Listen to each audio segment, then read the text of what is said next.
There you have it. A lot of ground covered on the tumultuous exit from Afghanistan, which brings to mind the planes leaving with Afghans clinging to it, the 13 U.S. service members who were lost at the Abbey Gate, and all of those who were left behind.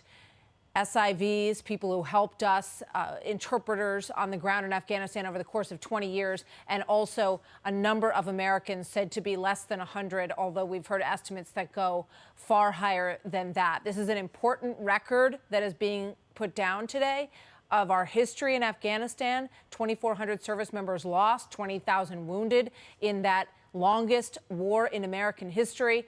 So it's important that we go down these roads and that we ask the questions that are being asked today.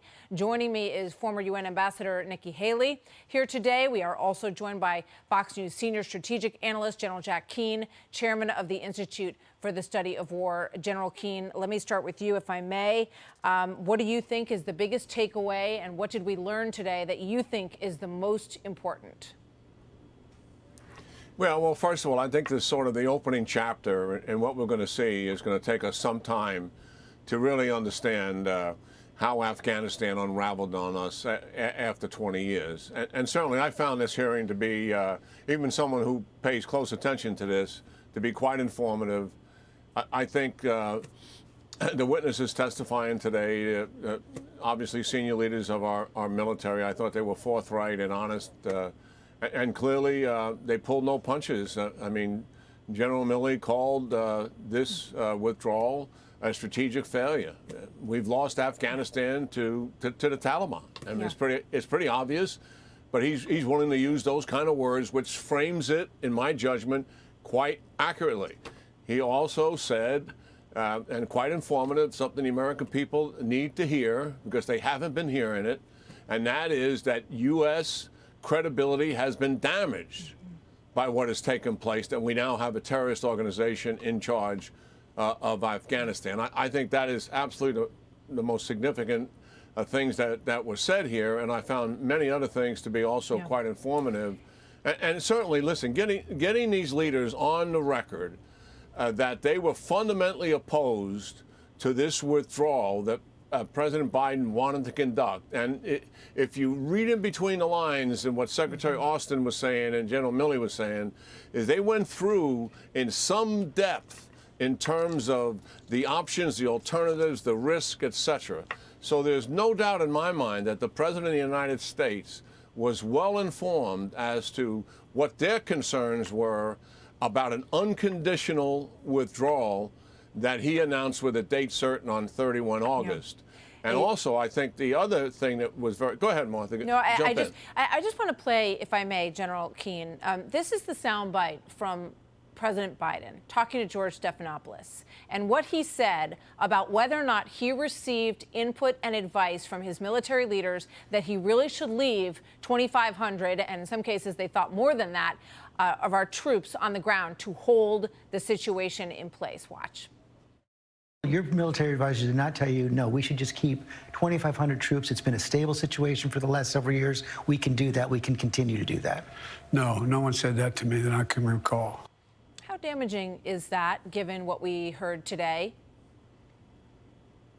Well, when I heard it the first time, I didn't believe it, because it's been well reported on Fox that the military, the intelligence community, and some aspect of the State Department, possibly even someone as senior as Secretary Blinken, were all opposed to this withdrawal. And to deny that he hadn't heard it, I mean, that is really a serious misstep on his part. I didn't believe it then, and certainly now we have evidence on the record that that just is not the case. And remember, the senators did focus on, did the president hear your voices on this issue, to include General Miller's voice? And the testimony provided to the senators today, yes, the president did hear it. In other words, it wasn't transmitted through second and third parties. Yeah. They heard the passion and the conviction of the principals involved who were responsible for executing the mission in Afghanistan. Just one more question for you, sir. You know, I mean, I would just tick off a number of items where the President Biden has been proven to be incorrect in the course of what we've seen. And these are just based on the facts on the ground. That he said the Taliban would not take over. He said the Afghan forces would stand up. We know that those are not true. He said that al-Qaeda was gone from the region. We heard from his top brass today that is not the case, that al-Qaeda is not gone. In fact, they're concerned that they may be coming back. Let's play this quick soundbite about the future of where we stand on the war on terror. Watch this. They're getting it ready. This is Milley and McKenzie saying that they believe the war on terror is not over.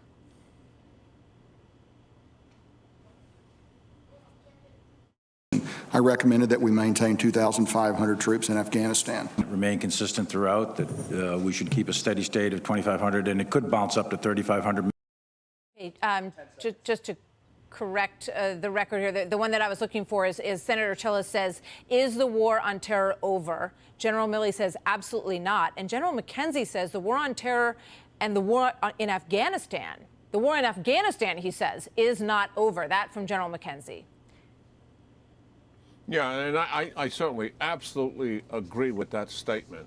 I mean, the thing that nobody wanted was the Taliban to take over Afghanistan, because everybody knows that it will be likely become an epicenter again, certainly for al-Qaeda, because they will obviously have a safe haven, and ISIS in ungoverned space, because there's no way the Taliban can control all of Afghanistan. They don't have enough forces of people to do anything like that. So these organizations are going to grow, and that's what these commanders are so concerned about. Yes, al-Qaeda is in other places, but in every one of those other places, Syria, Iraq, and ISIS is there as well, Yemen and East Africa, we are very close to that enemy force.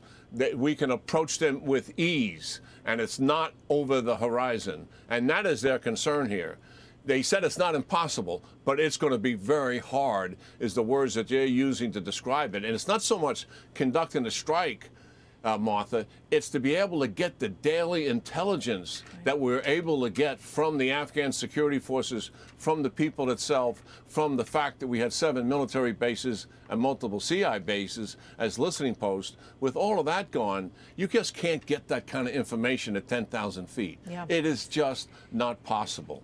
Yes, can we conduct a strike when we actually got some information? Yeah, but getting the information is going to be the problem. Sorry, General, I didn't mean to interrupt. I want to play this one last thing from Senator Blackburn, and then I'm going to let you go. But I do want to get your reaction to all of this discussion about his participation in several of these anti-Trump books. Maybe we're going to remember you three as the three that broke the military. I don't know. But this is causing just a lot of anger from people who have trusted the military. They have felt like the military was one of the most trustworthy institutions. But in order to get a name in a book, in order to not be drawn into a political fight, what you have managed to do is to politicize the U.S. military, to downgrade our reputation with our allies. Nobody has resigned. Nobody has submitted their resignation. There's a lot there. I want to get a quick thought from you, General, and then I want to bring in Ambassador Haley. Your thought first, sir. Yeah, 2 quick points. First of all, I think Milley's testimony on the so-called China calls, the one that he initiated and Secretary Esper, the one the Chinese initiated on the 31st, which wound up on the 8th. I think there's ample justification that he was being responsible in doing that. And certainly he has the intelligence to prove why there's some concern.